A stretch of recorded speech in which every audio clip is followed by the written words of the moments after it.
میں ایک کام جو حضرت عبد المطلب نے ایک بہت ہی برا طریقہ، بری سنت جو کعبے میں رائج تھی، کعبہ تو معبد تھا شروع سے، حج ہوتا تھا، طواف ہوتا تھا، جاہلیت کا طواف ہوتا تھا، جاہلیت کا حج۔ یہ حج ضروری ہے آگاہ ہونا مسلمانوں کو، اسلام کا حج، دین کا حج اور قرآنی تعلیمات کا حج اور جاہلیت کا حج، اس میں سمجھ میں آئے تو آپ صحیح حج کر سکیں گے۔ وہ یہ کام کرتے تھے جاہلیت میں کہ جانور ذبح کرتے تھے، قربانی جانور ذبح کر کے اس کا گوشت کعبے کی دیوار پہ مل دیتے تھے، کچھ خود اپنے اوپر مل لیتے تھے، کچھ پی لیتے تھے، خون اس کا گوشت لٹکا دیتے تھے کعبے کے ساتھ، جس کے بارے میں آیت نازل ہوئی کہ یہ غلط ہے۔ حضرت عبد المطلب نے پابندی لگائی کہ یہ حرکت نہ کرو۔ دوسرا کام یہ تھا کہ یہ ننگے ہو کر طواف کرتے تھے، کپڑے اتار کے۔ طواف کے لیے دین نے کہا احرام باندھ کے کرو، کپڑے پہن کے کرو، بدن چھپا کے کرو۔ یہ عریان ہو کے، ننگے ہو کے کرتے تھے سارے۔ حضرت عبد المطلب نے پابندی لگائی کہ خبردار، آج کے بعد کعبہ کے گرد کسی نے ننگا ہو کے نہیں گھومنا، عریانی۔ یہ حضرت عبد المطلب کی سنت تھی جو دین نے قبول کی۔ ننگے ہو کے کون سی عبادت ہوتی ہے؟ ننگا ہونا خود ایک عیب ہے۔ کسی بھی دین نے کوئی کام ایسا آپ کے لیے نہیں رکھا جس میں آپ کو ننگا ہونا پڑے۔ دین ننگ چھپاتا ہے، ننگا نہیں کرتا انسان کو۔ کوئی عبادت، خواہ وہ حج ہو، وہ زیارت ہو، وہ عزاداری ہو، وہ مجلس ہو، کوئی دینی فریضہ، کوئی دینی ذمہ داری، مثلا آپ نے جہاد کرنا ہے، ننگے ہو کے جہاد کریں۔ آپ نے نماز پڑھنی ہے، نعوذ باللہ ننگے ہو کے نماز پڑھیں۔ حج کرنا ہے، ننگے ہو کے نماز پڑھ حج کریں۔ ننگا ہونا کہاں سے نکل آیا بیچ میں سے؟ یہ جاہلیت کی سنت تھی جو حضرت عبد المطلب نے ختم کی، پابندی لگائی اس کے اوپر۔ اور وہ مانتے تھے حضرت عبد المطلب کی بات۔ آج رہبر مسلمین مسلمانوں کو، متدینین کو کوئی بات بتاتے ہیں وہ نہیں مانتے۔ وہ جاہلی تھے، حضرت عبد المطلب ان کے لیڈر تھے، وہ اس کی بات مانتے تھے۔ پابندی لگا دی کہ خبردار کوئی ننگا ہو کے یہ کام نہیں کرے گا، اور رک گیا وہ کام۔ اور دین نے بھی اس کے اوپر پابندی لگائی کہ خبردار حج میں کوئی ننگا نہیں ہوگا۔ ننگا ہونا ایک بے شرمی ہے،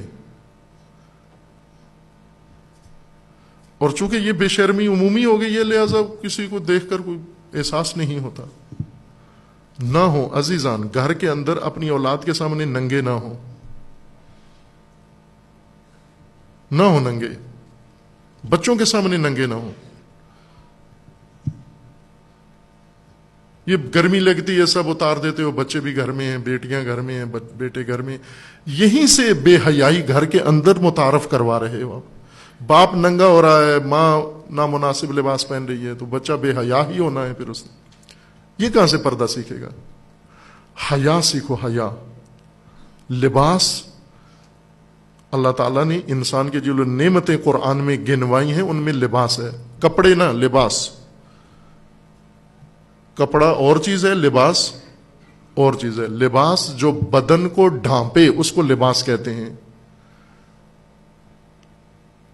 اب بعض اوقات کپڑے ہوتے ہیں لیکن بدن کو ڈھانپتے نہیں ہیں، جیسے ٹائٹ لباس ہے، ٹائٹ کپڑے ہیں، میں لباس نہ کہوں۔ عربی اصطلاح کے مطابق ہم کپڑوں کو بھی لباس کہتے ہیں، لباس کو بھی کپڑے کہہ دیتے ہیں۔ اردو میں فرق نہیں کرتے، عربی میں فرق ہے۔ عربی میں اگر کسی نے ایسے کپڑے پہنے ہوئے ہیں جس سے بدن نظر آ رہا ہے تو یہ لباس نہیں ہے، کپڑے ہیں۔ باریک پہن لیتے ہیں نا عورتیں مرد، یہ کپڑے ہیں، یہ لباس نہیں ہے آپ نے۔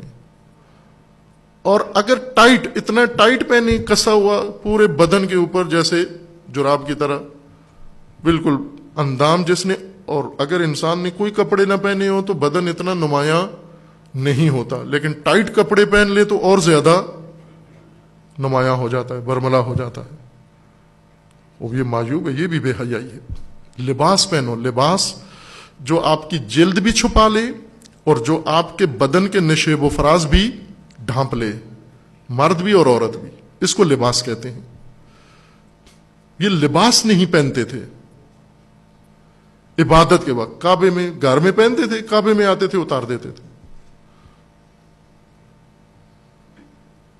یہ کیسے متعارف ہو گیا ننگا ہونا، عزاداری کے اندر ننگا ہونا کہاں سے شروع ہو گیا؟ یہ کس نے ڈال دیا؟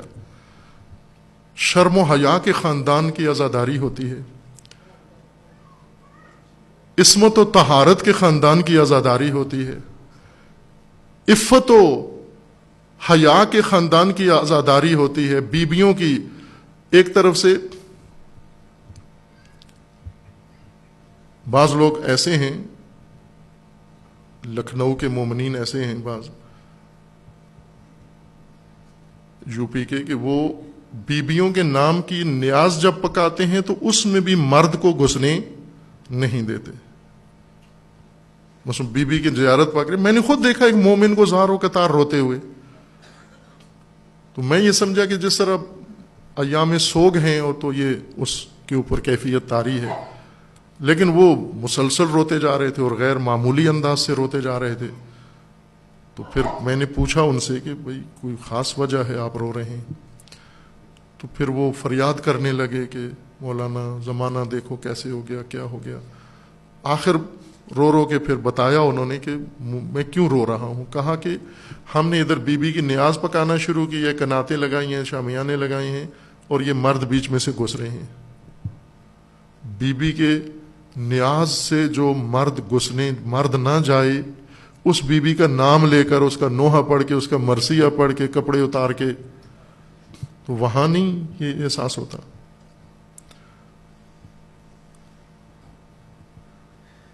یہ تو وہ عظیم نام ہے کہ یہ نام آتے ہی انسان، اب دیکھیں نا، یہ خواتین بے حجاب و بد حجاب خواتین عموماً جب کسی مزار مسجد کے قریب یا کسی مذہبی آدمی کے پاس آتی ہیں تو دوپٹہ گلے سے اٹھا کے سر پہ ڈال لیتی ہیں۔ ایک ادب ہے، یہ اچھا کام کرتی ہیں۔ جب بھی مقدس جگہ پہ جاتی ہیں دوپٹہ پہلے گلے میں پڑا ہوتا ہے، پھر وہ نکال کے سر پہ ڈال لیتی ہیں۔ دیکھا ہے نا، مثلا آپ کسی کے یہاں جاتے ہیں، قرآن جب پڑھا جا رہا ہو تو وہ فوراً دوپٹہ سر پہ لے لیتی ہیں، ہے نا؟ یہ خواتین دیکھا ہوا ہے آپ نے۔ یہ اچھی تہذیب ہے۔ یہ جب مجلس میں آتے ہو آپ، برفرض اگر بدن کا کوئی ایسا ننگا ہے تو وہ ڈھانپ کے ہو مجلس کے اندر، چونکہ خاندان عطرت، خاندان عفت، خاندان عصمت کا ذکر ہونا ہے، یہاں پر سیدہ کا ذکر ہونا ہے، ان کی اولاد کا ذکر ہونا ہے، بیویوں کا ذکر ہونا ہے۔ اگر نہ ہو، فرض کرو بیویوں کا ذکر نہیں ہونا، مردوں کا ذکر ہونا ہے، تو کیا مردوں امام علی کا نام لیتے ہوئے ننگا ہو انسان؟ امام حسین کا نام لیتے ہوئے ننگا ہو انسان؟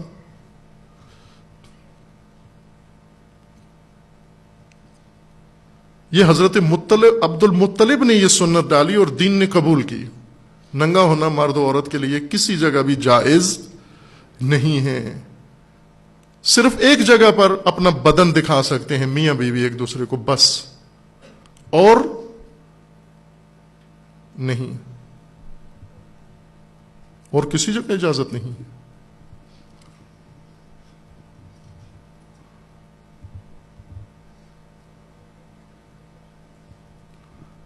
یہ حضرت مطلب کی شان تھی۔